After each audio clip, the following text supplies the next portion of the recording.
Hello everyone, welcome to another anatomy video. Hope you guys are having a great day, and today we'll be discussing all the anatomical landmarks located in the upper digestive system. The first landmarks that I want to start off with are located right here. We have lips. We have a upper lip and a lower lip. And our lips guard the opening to our mouths. Once we open up the mouth, we have what's called the oral cavity. The oral cavity consists of all the space located in the mouth. So all the space in here is part of the oral cavity. However, the oral cavity can be broken up into two sections. The first section is located between the teeth and the lips, where I'm drawing in red. This space right here is called the oral vestibule.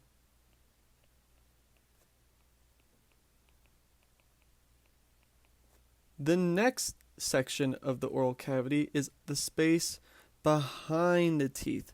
So this entire space back here, where I'm drawing in green, that is called the oral cavity proper.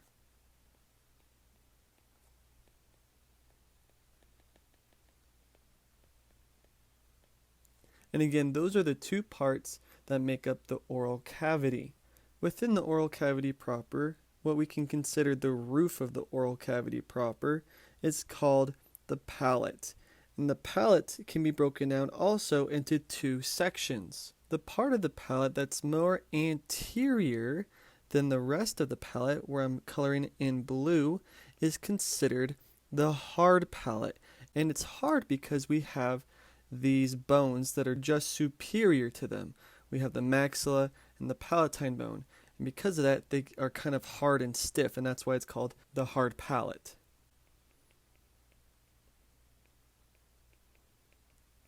Posterior to the hard palate, kind of where the bony palate ends, where I'm coloring in red, is much softer because it's made up of softer tissues compared to bone. Because of that, that's called the soft palate. And those are the two parts that make up the palate. In the posterior border of the soft palate, we have this hanging projection in the back of our mouths. This is called the palatine uvula.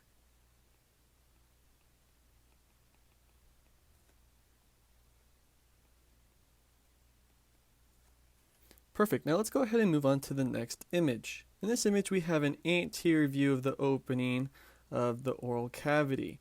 We can see the upper and lower lips, we can see the teeth, we can see the tongue, the palatine uvula that's hanging down right here. Again, that's the palatine uvula. And we see additional landmarks I'm going to cover right now. But let me go ahead and write down palatine uvula because this is a good view of it.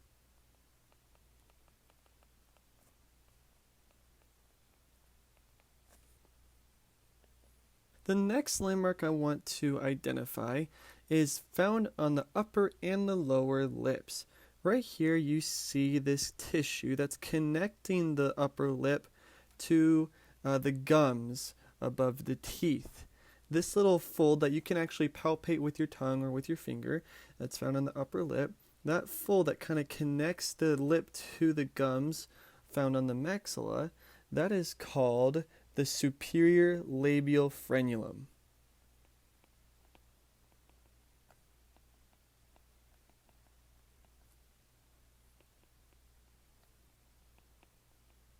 And just like the upper lip, the lower lip also has a frenulum, but it's called the inferior labial frenulum.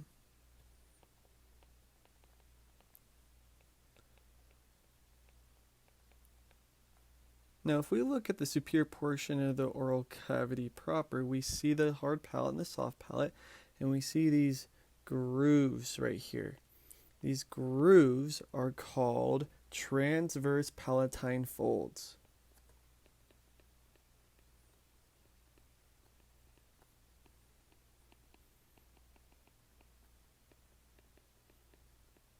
Now let's go ahead and look to the very back of the oral cavity proper. We see towards where the soft palate would be this ridge right here that's kind of going lateral, superior, then kind of connects to the palatine uvula, and it's found on each side. It forms an arc, And this landmark is called the palatal glossal arch.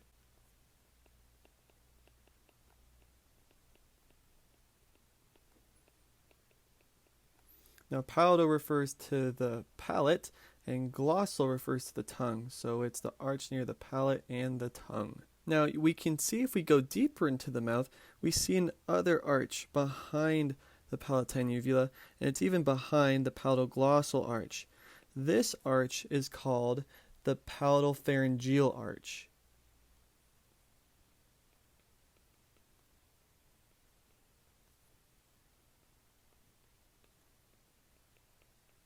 Palatal again referring to the palate, and pharyngeal referring to the pharynx, which we'll learn in a little bit. These two arches, they form this depression in here, and this depression actually is occupied by the palatine tonsil, which we learned in the lymphatic system. But the depression where this tonsil sits in is called the tonsillar fossa.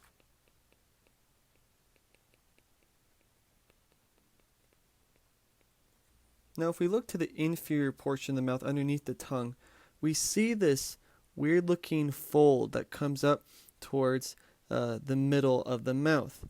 Right here, this is a fold called the sublingual folds.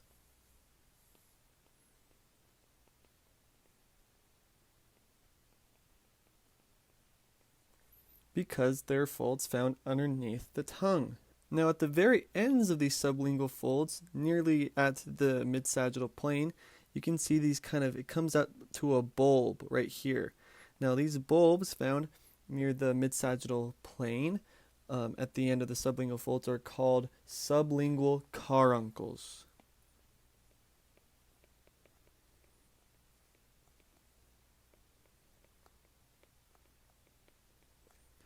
And we'll learn more about sublingual caruncles and sublingual folds and their purpose in a little bit.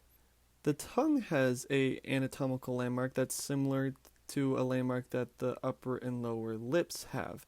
And it's this fold right here, this portion of tissue right here. This is also a frenulum, but it belongs to the tongue. So we're going to call it the lingual frenulum.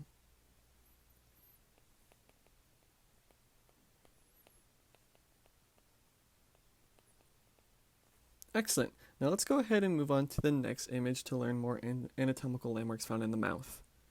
So really quickly, there's a landmark that we couldn't see in the image before this one. That's kind of hard to see, and it's hard to explain the location of it. So I'm going to go ahead and point it out. Right here, we're looking at the roof of the oral cavity proper. So we see the hard palate and also the soft palate, and you can see the palatine uvula at the inferiormost part of the page. We can also see the transverse palatine folds located on the anterior portion of the hard palate. Now, if you look just behind the incisor teeth and just in front of the transverse palatine folds, you see this little bump right here. This little bump is called incisive papilla.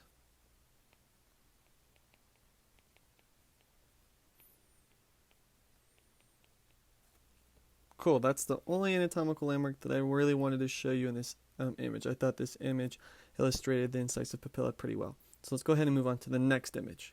So in this part of the video, we're going to go over all the different parts of the salivary glands, where they're located and how they function. So the first and by far the largest salivary gland is this one right here, and it's right next to the ear. Obviously it's going to be deep to the skin, but this is the largest salivary gland that we have. This is called the parotid gland.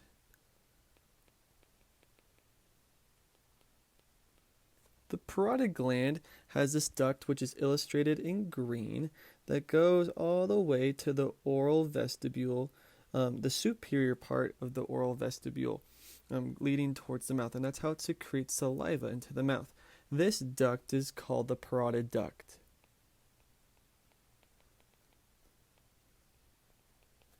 Now, if we go back and look towards the tongue, we can see some landmarks that we already covered. We can see the sublingual fold right here. We can see the sublingual caruncle where I'm circling. And we can also see the lingual frenulum towards the anterior portion of the tongue.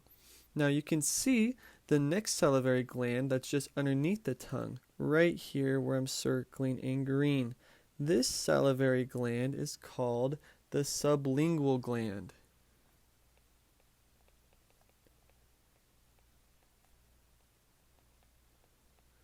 And as you can see, the sublingual gland has several ducts that actually feed saliva into the sublingual fold, where it then is able to secrete saliva into the mouth.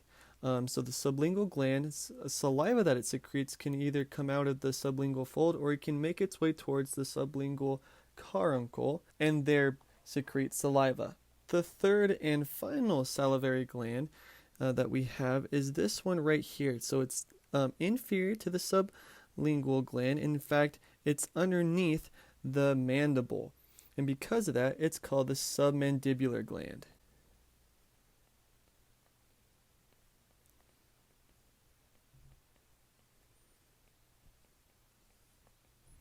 The submandibular gland also has a duct, but it feeds its secretions mainly to the sublingual caruncle. As you can see right here, you can see the duct leading towards the sublingual caruncle. One last fact about the submandibular gland is that the submandibular gland is kind of divided by a muscle. This muscle isn't a muscle you need to know unless you take an upper division anatomy course, but the muscle that divides the submandibular gland is called the mylohyoid muscle. So that's just a fun fact that this muscle right here is the mylohyoid muscle, and it kind of divides the submandibular gland.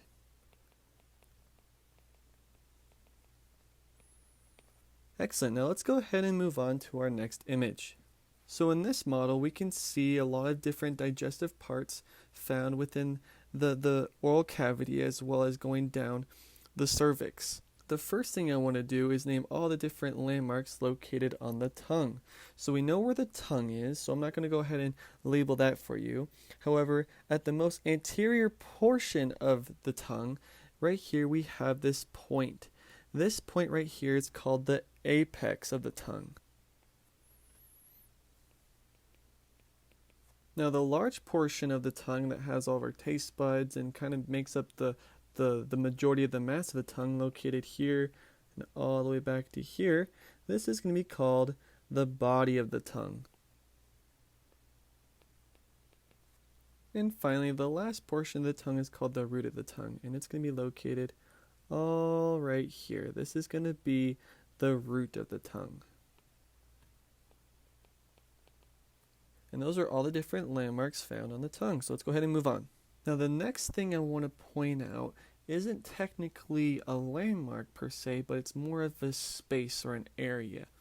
The area that's between the oral cavity proper, which we know is located all throughout here. Again, this is the oral cavity proper. And the pharynx, which is located over here. The space between these two areas is called the fauces or the gullet.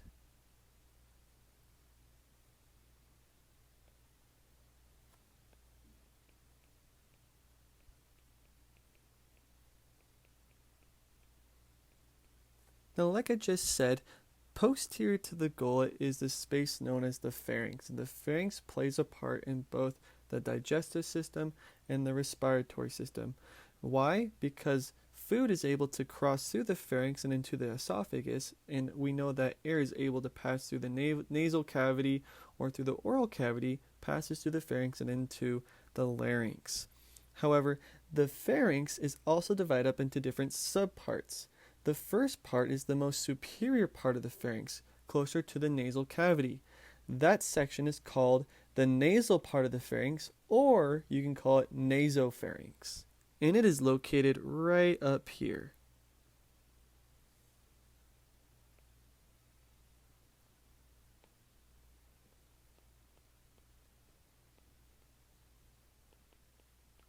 The next part of the pharynx is just inferior to the nasopharynx, and it's called the oropharynx, and it's just posterior to the gullet, and it's the area closest to the mouth. That's why it's given the name oropharynx.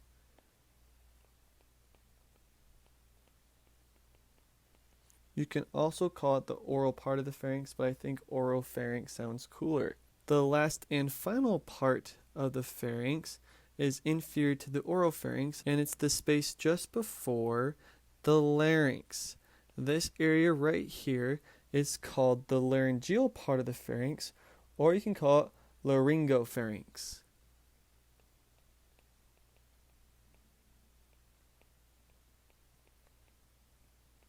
Again, I like calling it laryngopharynx because it sounds cooler than laryngeal part of the pharynx. Now, if we continue to go inferior to the laryngopharynx, there's a division. We can go either into the larynx, which is located right here, or we can go down here, which is the esophagus. And this is where our food should go down. If it does not go down there and it goes into the larynx, that's when we aspirate. So down here is the esophagus. And those are all the different parts of the upper digestive system. If you want to learn about the other parts of the digestive system, go ahead and check out my other videos. But until then, you guys study hard and stay safe. Take care.